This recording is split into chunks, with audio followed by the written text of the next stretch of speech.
ফলাফলের দিক থেকে গত কয়েকটি ম্যাচ ভালো যায়নি বাংলাদেশের। সিঙ্গাপুরের পর হংকংয়ের পক্ষেও ভুলের মাসুল দিয়ে শেষ মুহূর্তের গোল হজম করেছে হামজা চৌধুরী, জামাল ভুঁইয়ারা। তবুও বাংলাদেশ ফিফা থেকে পেল ভালোই সুখবর। শুক্রবার পুরুষ ফুটবলারদের র্যাঙ্কিং এর হালনাগাদ প্রকাশ করেছে বিশ্ব ফুটবলের নিয়ন্ত্রক সংস্থা। সেখানে দেখা যায় র্যাঙ্কিং এ উন্নতি হয়েছে বাংলাদেশের। 894.06 রেটিং পয়েন্ট নিয়ে 184 নম্বর থেকে 183 নম্বরে উঠে এসেছে বাংলাদেশ। এর আগে গত সেপ্টেম্বরে সবশেষ প্রকাশিত ফিফা র্যাঙ্কিং এ 184 নম্বরে অপরিবর্তিত ছিল বাংলাদেশ। এরপর অক্টোবর উইন্ডোতে হংকংয়ের পক্ষে হোম ও অ্যাওয়ে সিরিজ মিলিয়ে 2 ম্যাচ খেলেছে হামজা শামিত্রা। এর মধ্যে প্রথম ম্যাচে ঘরের মাঠে 4-3 ব্যবধানে হেরেছে বাংলাদেশ। এরপর অ্যাওয়ে ম্যাচে গিয়ে 1-1 ড্র করে ফিরেছে হাভিয়ার কাবরেরার দল। অন্যদিকে র্যাঙ্কিং এর শীর্ষস্থান ধরে রেখেছেন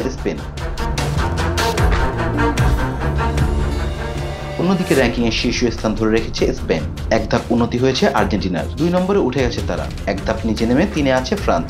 আগের মতোই যথাক্রমে 4 ও 5 নম্বর পজিশন ধরে রেখেছেন ইংল্যান্ড ও পর্তুগাল। এক ধাপ এগিয়ে ব্রাজিলকে পেছনে ফেলে 6 নম্বরে উঠে এসেছে নেদারল্যান্ডস। এক ধাপ পিছিয়ে 7 নম্বরে ব্রাজিল। 8 নম্বরে আছে বেলজিয়াম। এক ধাপ এগিয়ে 9 নম্বরে আছে ইতালি। আর 2 ধাপ এগিয়ে খেলাদশে ফিরেছে জার্মান।